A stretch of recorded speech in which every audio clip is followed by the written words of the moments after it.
with regard to the question of how do we protect Masjid al-Aqsa, is that the question? Yes, that's right. How do we protect Masjid al-Aqsa? That's not easy to do. I mean, you have to have power, you have to have authority, you have to have legitimacy, none of which we have. I mean, the only things that we can do, and I believe this individual here is probably already doing as much as he or she can, but I mean, the most we can do is we can try to assist the Palestinians, but we should also be the ones who lead the conversation about Palestine and about Zionism and about what Israel is doing. Yes. I mean, we have not been doing this adequately. We need to start talking more about where did this idea of Israel come from? How did the Zionists allow, or rather, how did the Zionists manage to establish a state when there was already a population there, a legitimate population there? How did they manage to drive these people away from their land? How did they manage to ethnically cleanse the Palestinians from their land? How did they manage to bring in other Jews from the rest of the world? How did they manage to bring them in? Was it voluntary? Was it forced? I mean, these are all questions that we need to be asking, we need to be talking about, because we already know some of the answers to these things. Like, for instance, how did they repopulate Palestine when they established Israel? How did they repopulate Israel after they had already ethnically cleansed most of the population of the Muslim Arabs and Christians? Right. They forced them. Right.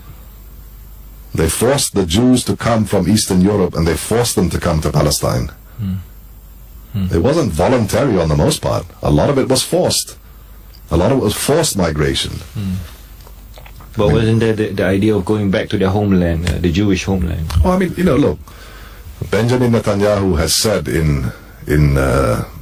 the IPAC convention, he was trying to say that the Muslims have corrupted the narrative of Israel, and that Israel and the Jews have always been there in Palestine. But we are not denying that. The Jews have always been there, but so have the Arabs and the Christians. So have the Arab Muslims and the Christians. They've all been there. Like I said before, when they first came to look at Palestine as what they would think, I suppose, to be a viable place for their homeland, at the time there were 96% of the population were Arab Muslims and Christians. Only 4% were Jews. In addition to that, 99% of the land was owned by the Arab Muslims and Christians. Only 1% of the land was owned by the Jews. So how is it that by 1948 and today, the population all of a sudden has become 70% Israeli and 30% Arab, Muslim, and Christian? Right. Where did the rest go? This is what one of the Zionists was asking in the United Nations.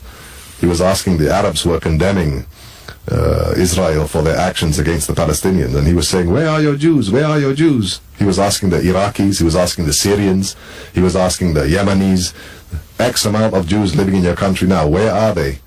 Well, I mean, why didn't the Muslims answer? Why didn't the Muslims say, it's all because of you? You are the ones who have been forcing them to leave our lands and come back to Israel, to repopulate the place.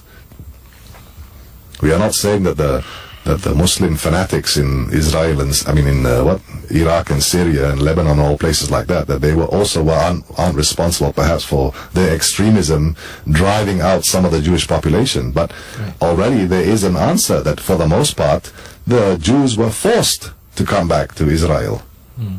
So that's our answer.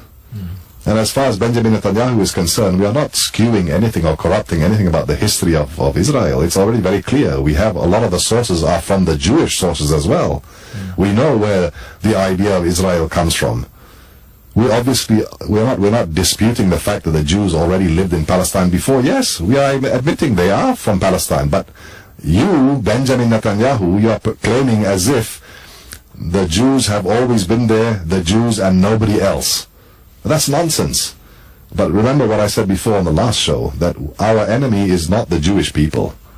Our enemy is the Zionists. The Zionists are the ones who are the enemy, not the Jewish people.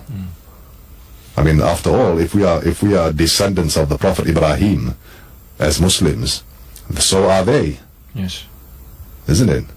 Our fight is not with them, it's with the Zionists. These are the ones who are the problem.